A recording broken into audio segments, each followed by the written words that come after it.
बिस्मिल्लाहिर्रहमानिर्रहीम। अस्सलाम वालेकुम dear student, my name is Mohammad Ashfaq निसामी।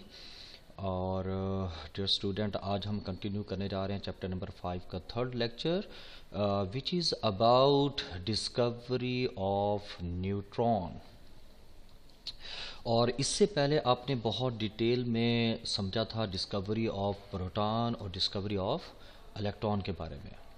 बेटा, प्रोटॉन और इलेक्ट्रॉन ये 1886 में डिस्कवर हो चुके थे और इनकी जो प्रॉपर्टीज़ थी ये 1897 तक मुकम्मल तौर पर एक्सप्लेन की जा चुकी थी। लेकिन 1932 से पहले पहले अगर देखा जाए, इसका हिस्टोरिकल बैकग्राउंड हम देखें उस वक्त क्या चल रहा था। 1932 से पहले पहले साइंटिस्ट का मानना ये था कि इलेक्ट्रॉन और जो एटम का मास होता है वो सिर्फ इलेक्ट्रॉन और प्रोटॉन पर मुश्तमिल होता है, इसमें कोई और थर्ड पार्टिकल शामिल नहीं होता। और उन्हीं साइंटिस्ट में एक बहुत बड़ा नाम रदरफोर्ड का आता है, जिसने 1920 में ये प्रिडिक्ट किया था कि एटम के अंदर प्रोटॉन के अलावा कुछ और पार्टिकल भी होने चाहिए, न्यूट्रल पार्टिकल, जिनका मास प्रोटॉन के मास के बराबर होना चाहिए। फिर तो हम एटम के एग्जैक्ट मैसेज को एक्सप्लेन कर सकते हैं। तो बहरहाल इस डाउट को सामने रखते हुए, ये डाउट क्या था कि अगर हम हाइड्रोजन और हीलियम के मास को कंपैरिजन करते हैं, साइंटिस्ट को पता था कि हीलियम के अंदर 2 प्रोटॉन और 2 इलेक्ट्रॉन होते हैं और हाइड्रोजन के अंदर 1 प्रोटॉन और 1 इलेक्ट्रॉन होता है, 1 इलेक्ट्रॉन होता है। और मोस्टली जो एटम का मास होता है वो प्रोटॉन के ऊपर डिपेंड करता है, क्योंकि इलेक्ट्रॉन का मास इतना कम होता है कि हम उसको निगलेक्ट कर देते हैं। हीलियम का मास उसके 2 प्रोटॉन और हाइड्रोजन का मास उसके 1 प्रोटॉन की वजह से होता है। 1 प्रोटॉन का मास 1 AMU होता है, तो लिहाजा 1 हीलियम का मास 2 यूनिट का होना चाहिए और 1 हाइड्रोजन का मास 1 यूनिट के बराबर होना चाहिए। तो अगर हम एक बैलेंस के एक पलड़े में हाइड्रोजन हीलियम का 1 एटम लेते हैं, तो उसके दूसरे पलड़े में हमें हाइड्रोजन के 2 एटम लेने पड़ेंगे वैसे तो देखा जाए, क्योंकि हाइड्रोजन हीलियम के 1 एटम का मास 2 प्रोटॉन की वजह से 2 यूनिट होगा और हाइड्रोजन के 1 एटम का मास 1 यूनिट होगा। तो हमें 2 करने के लिए दूसरे पलड़े में 2 हाइड्रोजन एटम लेने पड़ेंगे और जब दोनों को कंपैरिजन करते हैं तो दोनों का मास बराबर नहीं होता।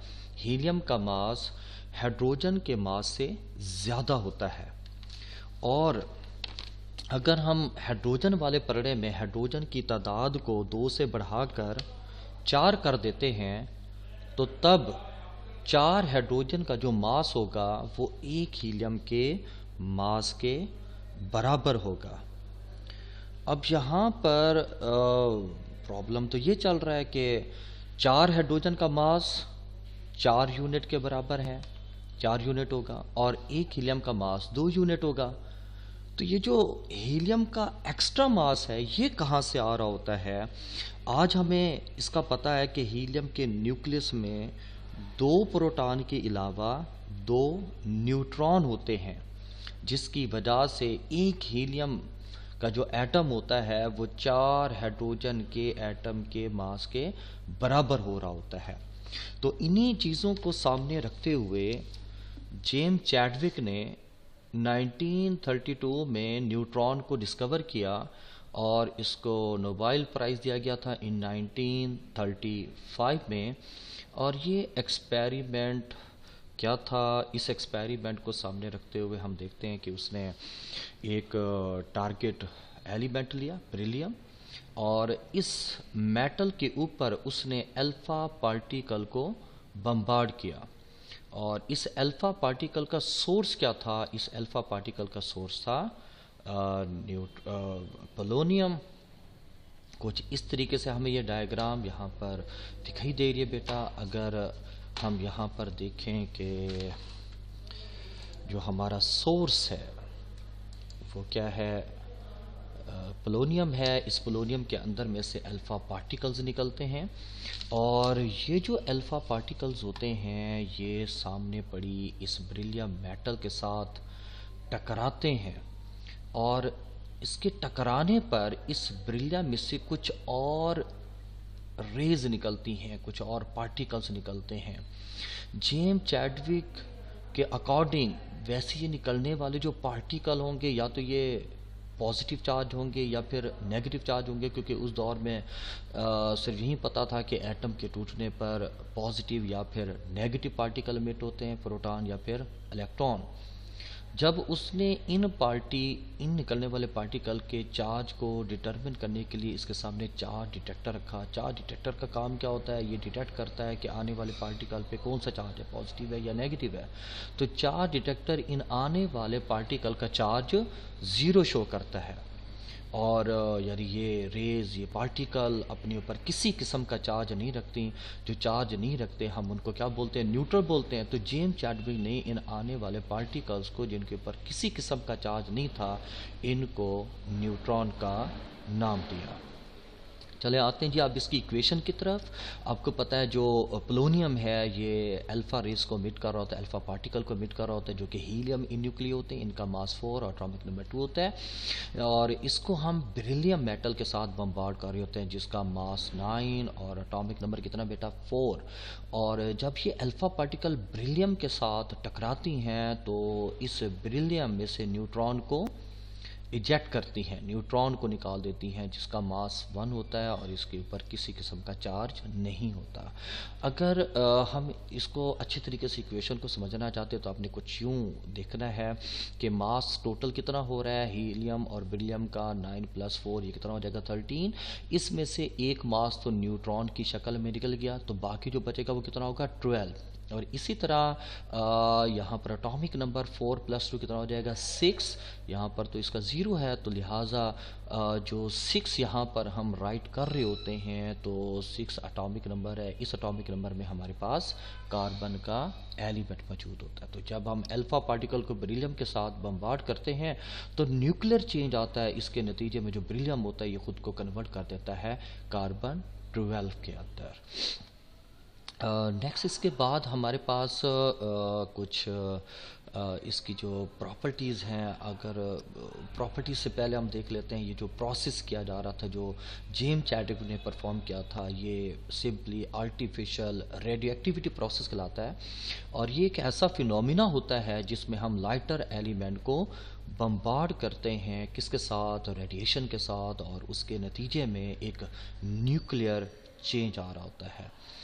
नेक्स्ट इसके बाद है जी हमारे पास प्रॉपर्टीज़ ऑफ न्यूट्रॉन। न्यूट्रॉन की जो पहली प्रॉपर्टी है वो उसका केमिकल डिके है। अगर आप एक न्यूट्रॉन को डिके करते हैं, आप उसको ब्रेक करते हैं तो एक न्यूट्रॉन ब्रेक होने पर प्रोटॉन, इलेक्ट्रॉन और एक सब एटॉमिकल पार्टिकल बनाता है न्यूट्रिनो, जो कि फंडामेंटल पार्टिकल नहीं होता। तो आप यहाँ देखें तो इस इक्वेशन को वैसे याद रखने के लिए, बैलेंस करने के लिए कुछ यूँ देख लें। नाइट्रोजन जो न्यूट्रॉन है इसका मास कितना बेटा 1 है, चार्ज 0 होता है।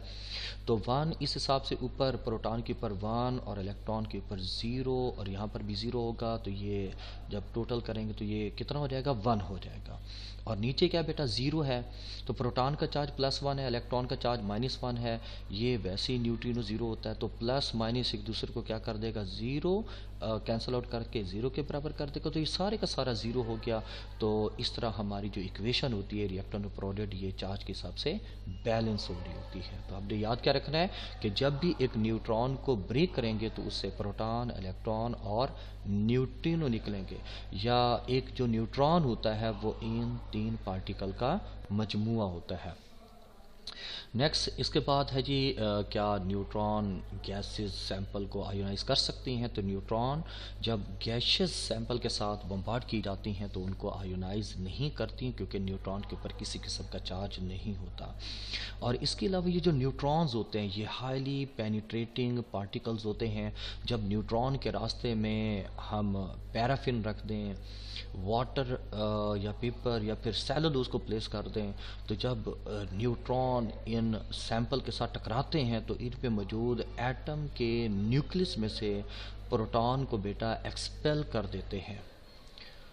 और इसको कुछ एक डायग्राम की मदद से हम समझ लेते हैं। बेटा ये हमारे पास सोर्स है जिसमें से क्या निकल रही हैं, अल्फ़ा रेज, अल्फ़ा पार्टिकल, और ये किसके साथ टकरा रही हैं? बेरिलियम के साथ टकरा रही हैं। जब ये बेरिलियम के साथ टकराती हैं तो टकराने के नतीजे में बेरिलियम में से कुछ और पार्टिकल्स निकलते हैं, एमिट होते हैं, जिनके ऊपर किसी किस्म का चार्ज नहीं होता। ये न्यूट्रल होते हैं, जिनको हम न्यूट्रॉन का नाम देते हैं। ये हाईली पेनिट्रेटिंग पार्टिकल्स होते हैं। जब इसके सामने हम पैराफिन वैक्स को रखते हैं तो ये टकराने पर, चूँकि ये हाईली पेनिट्रेटिंग होते हैं, तो इसके न्यूक्लियस में मौजूद इनके एटम के अंदर जो न्यूक्लियस होगा, न्यूक्लियस के अंदर जो प्रोटॉन पड़े होंगे, ये न्यूट्रॉन उनको एक्सपेल कर देते हैं। और जो चार्ज डिटेक्टर होता है वो इन आने वाले पार्टिकल का चार्ज पॉजिटिव डिटेक्ट कर रहा होता है, जो कि इस बात का प्रूफ है कि जब भी न्यूट्रॉन एटम के साथ टकराते हैं तो उस एटम के न्यूक्लियस में से प्रोटॉन को एक्सपेल कर देते हैं। नेक्स्ट इसके बाद है जी हमारे पास न्यूट्रॉन दो तरह के होते हैं, स्लो मूविंग न्यूट्रॉन और क्या होता है बेटा, फास्ट मूविंग न्यूट्रॉन होते हैं। जो स्लो मूविंग न्यूट्रॉन हैं ये हमेशा ट्रैवल करते हैं with an energy which is less than 1 electron volt, जबकि जो फास्ट मूविंग न्यूट्रॉन होते हैं उनकी पहचान ये होती है कि जब वो ट्रैवल कर रहे होते हैं तो उनकी एनर्जी 1.2 मेगा इलेक्ट्रॉन वोल्ट के बराबर होती है। और जो स्लो मूविंग न्यूट्रॉन हैं ये न्यूक्लियर फिशन प्रोसेस में ज़्यादा इफेक्टिव होते हैं, जबकि fast moving neutron less effective होते हैं। ये फिशन प्रोसेस क्या होता है बेटा, जब आप एक हैवी न्यूक्लियस को ब्रेक करते हो और वो अपने डॉटर न्यूक्लियर में कन्वर्ट हो जाए, तो इस प्रोसेस को हम न्यूक्लियर फिशन प्रोसेस का नाम देते हैं। और इसमें स्लो मूविंग न्यूट्रॉन ज़्यादा इफेक्टिव होते हैं। स्लो मूविंग न्यूट्रॉन इसलिए ज़्यादा इफेक्टिव होते हैं क्योंकि वो आसानी के साथ उस एलिमेंट के न्यूक्लियस में कैप्चर हो जाते हैं और उसको अनस्टेबल कर देते हैं और उस न्यूक्लियस को ब्रेक कर रहे होते हैं। लेकिन जो फास्ट मूविंग न्यूट्रॉन होते हैं इनकी एनर्जी वेलोसिटी इतनी ज़्यादा होती है कि ये सैंपल में से बगैर न्यूक्लियर चेंज लाए वहाँ से पास आउट हो जाते हैं। तो इस वजह से ऑल ओवर द वर्ल्ड जितने भी न्यूक्लियर फिशन प्रोसेस होते हैं उसमें हम स्लो मूविंग न्यूट्रॉन का इस्तेमाल कर रहे होते हैं। नेक्स्ट इसके बाद हमारे पास आता है ये जो न्यूट्रॉन हैं इनको हम प्रोजेक्टाइल के तौर पर इस्तेमाल कर रहे होते हैं। न्यूक्लियर फिशन प्रोसेस में प्रोजेक्टाइल क्या होता है, एक ऐसा ऑब्जेक्ट होता है जो किसी फोर्स की वजह से एक्सर्ट किया जा रहा होता है। अगर तो हम पहले बात करते हैं फास्ट मूविंग न्यूट्रॉन की, ये बेटा क्या है, फास्ट मूविंग न्यूट्रॉन है। अगर मैं इस फास्ट मूविंग न्यूट्रॉन को as a projectile neutron nitrogen के ऊपर बम्बार्ड करता हूँ जिसका मास 14 है, एटॉमिक नंबर क्या बेटा 7 है, जब इसके साथ बम्बार्ड करते हैं तो बम्बार्डमेंट के नतीजे में अल्फा रेडिएशन एमिट होती हैं जो कि हीलियम इन न्यूक्लियस होती हैं। और इस इक्वेशन को याद करने का तरीक़ाकार क्या है, बस आपने ये याद रखना बेटा, अल्फ़ा पार्टिकल्स हीलियम इन न्यूक्लियस होते हैं, इनका मास कितना है 4 और इनका एटॉमिक नंबर क्या बेटा 2। पहले आप मास को देख लें, नाइट्रोजन का मास 14 और जो न्यूट्रॉन है वो 1 है। 14 + 1 कितना हो जाएगा 15। 15 में से तो 4 को आपने निकाल दिया जो कि अल्फ़ा पार्टिकल की शक्ल में निकल रहा होता है, बाकी कितना रह जाएगा 11। इसी तरह अगर आप यहाँ पर देखें 7 + 0 ये 7 हो गया, और इसमें आपको पता है हीलियम का एटॉमिक नंबर कितना होता है 2 होता है, तो 2 7 में से 2 निकाल दिया तो पीछे कितना रह गया 5। तो कौन सा ऐसा एलिमेंट होता है जिसका एटॉमिक नंबर 5 होता है, तो वो बोरान होता है। तो ये एक तरह से इक्वेशन को याद करने का तरीक़ेकार है। नेक्स्ट अगर हम स्लो मूविंग न्यूट्रॉन की तरफ आते हैं तो स्लो मूविंग न्यूट्रॉन को एज अ प्रोजेक्टाइल जब हम इस कापर के साथ बम्बार्ड कराते हैं तो ये इसके अंदर पेनिट्रेट कर जाता है, जिसकी वजह से कापर का मास 65 से 65 + 1 कितना आ जाएगा 66, तो ये 66 में कन्वर्ट हो जाता है और ये हाईली अनस्टेबल हो जाता है और इसके साथ साथ गैमा रेडिएशन खारिज होती है। चूँकि ये कापर बेटा अनस्टेबल होता है और अनस्टेबल होने की वजह क्या है, इसमें हाई पेनिट्रेटिंग पार्टिकल न्यूट्रॉन मौजूद होता है। जब वो न्यूट्रॉन अंदर डिके होता है तो आपको पता है जब भी न्यूट्रॉन आप यहाँ देख रहे हो ना डिके होता है तो वो क्या बनाता है, एक प्रोटॉन, एक इलेक्ट्रॉन और न्यूट्रिनो पार्टिकल बना रहा होता है। तो जब वो अंदर न्यूट्रॉन डिके होगा तो उससे एक प्रोटॉन बनेगा, जिससे जो अंदर प्रोटॉन होंगे वो पहले कितने थे, 29 थे। एक और प्रोटॉन जब बनेगा तो एटॉमिक नंबर 29 से बढ़कर कितना बेटा 30 हो जाएगा। और जब एटॉमिक नंबर 30 होगा तो कॉपर खुद को कन्वर्ट कर देगा इनटू जिंक। इसके साथ साथ बेटा क्या खारिज होंगे, इलेक्ट्रॉन जो कि बीटा रेज होती हैं, बीटा रेडिएशंस होती हैं जो कि इलेक्ट्रॉन से रिजेंबल करते हैं। प्लस इसमें अगर आप लगाना चाहें तो किसको लगा सकते हो, न्यूट्रिनो को। न्यूट्रिनो को यहाँ पर लिख सकते हो, नहीं लिखना चाहे तो उससे कोई फ़र्क नहीं पड़ता। और हमारे पास इसमें अपने स्लो और फास्ट मूविंग न्यूट्रॉन में याद रखना है कि जब फास्ट मूविंग न्यूट्रॉन बम्बार्ड करता है तो हमेशा अल्फ़ा रेडिएशन एमिट होते हैं, और जब स्लो मूविंग न्यूट्रॉन बम्बार्ड कर रहे होते हैं तो उसके नतीजे में आपको पता है गैमा और बीटा रेडिएशन एमिट होती हैं। इसके अलावा चूँकि ये न्यूट्रॉन बहुत ही पेनिट्रेटिंग पार्टिकल्स होते हैं तो इनका बहुत ही इंटेंस बायोलॉजिकल इफेक्ट होता है, और इन न्यूट्रॉन को कैंसर की ट्रीटमेंट के तौर पर इस्तेमाल किया जाता है, क्योंकि जब इन न्यूट्रॉन को इन ट्यूमर के ऊपर, कैंसर के ट्यूमर पे बम्बार्ड किया जाता है तो ये उसमें पेनिट्रेट होकर उसको ब्रेक कर देते हैं।